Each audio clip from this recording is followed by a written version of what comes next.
Christian Petracca here somewhere. Yeah, can you hear me? There you are.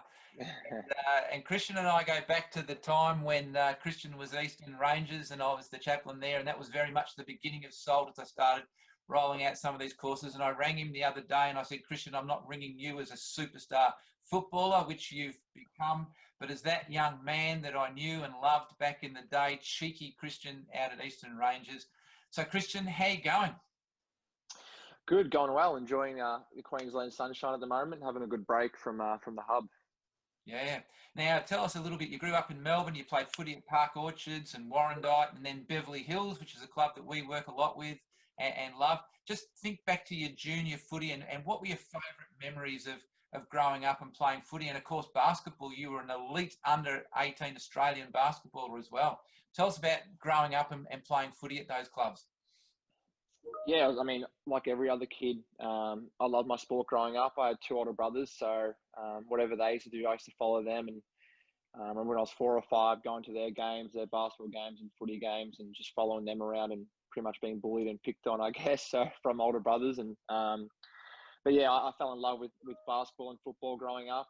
I guess probably more the team sport, being around friends. You know, going to primary school and having all your friends in your same team on the weekend. So you'd see them from Monday to Sunday at training and during school as well. So yeah, I love team sport, and you know, Beverly Hills is, you know, probably my favourite.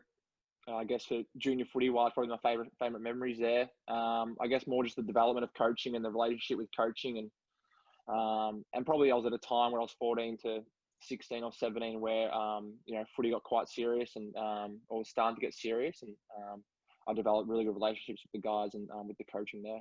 Yeah, and you grew up with Ben Simmons, who we know has gone on to become an elite NBL basketballer, and you had to make that choice between basketball and footy, and now we know that you're a highly successful footballer. Did you make the right choice? Yeah, I think so.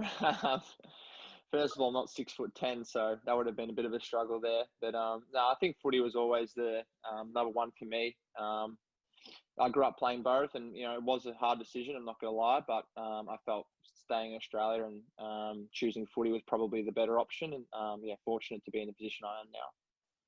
Yeah, and look, when you were drafted at number 2. You should have gone number 1, but there was a lot of pressure on you, and then you were injured in that first year. How did you go dealing with the pressure back then? Yeah, I guess everyone goes about it in different ways. Some guys thrive on it, some guys struggle. I thought I was okay. I feel like every athlete has internal expectations and, you know, puts high expectations on themselves, and they always want to see themselves succeed. And, you know, the noise is always going to be there, the outside noise. It's something that as football players you deal with, you know, on a daily basis, and you just got to focus on the 4 walls and focus on what's happening on the inside, and the people around you who love and support you. Only, you know, their advice really matters. So for me, it was probably more my own expectation, you know, being a high draft pick, putting the pressure on myself to, you know, fulfill that potential and perform straight away. But doing my ACL in February, you know, a week before, I guess, the JLT games was quite frustrating. You know, it was really upsetting. It's something I've never experienced before, doing an ACL or a long-term injury. And yeah, it was difficult. It was really tough. But looking back on it now, it's probably been the best thing for me. You know, it really matured me at that time, and really made me adapt and understand that, you know, you can't take footy for granted, and you really got to trust the process and trust the work that you're putting in. And I was fortunate enough to be in rehab with Jack Trengove, and for guys who know what rehab's like, it's quite isolated and there's not many boys in there. And, you know, Jack Trengove at the time was someone who was dealing with a navicular injury in his foot. And, you know, I think he couldn't run for 1,400 days. I think it was just over 3 years or 4 years. So to go through rehab with someone like that, who's probably the most ultimate professional, and I was just starting to understand really what it takes to be a footballer. I was pretty much just playing on my talent and didn't really understand what hard working was. So to go through that and understand what he went through was probably a blessing in disguise, really, and something that really opened my eyes up to the footy world. What people won't know about you, Christian, is your heart. And I remember down at Eastern Ranges, there was an old lady there who used to be in charge of the uniform shop, and she'd make the soup. And she was one of those wonderful volunteers called Mary. And you used to bring her cupcakes that you made for her. And I hope that you haven't become so professionalised down at Melbourne. I mean, do you make cupcakes for anybody still? I don't have time to cook anymore. I guess I could just say I come from a really great family. My parents are very loving, caring, and supporting, and I've got two older brothers who they don't think they're caring and loving, but they are. They're older brothers, so yeah, I just feel like it's something that I like doing. I like making people happy. I like being sometimes a center of attention, and but at the same time, as I've gotten older, I've definitely matured and learned to deal with taking a step back and just not being that person. So yeah, I guess that's something I like doing, is I like making people around me happy. Yeah, and your dad would bring salami and share it with us all too. It's just typical old Italian. Just yeah.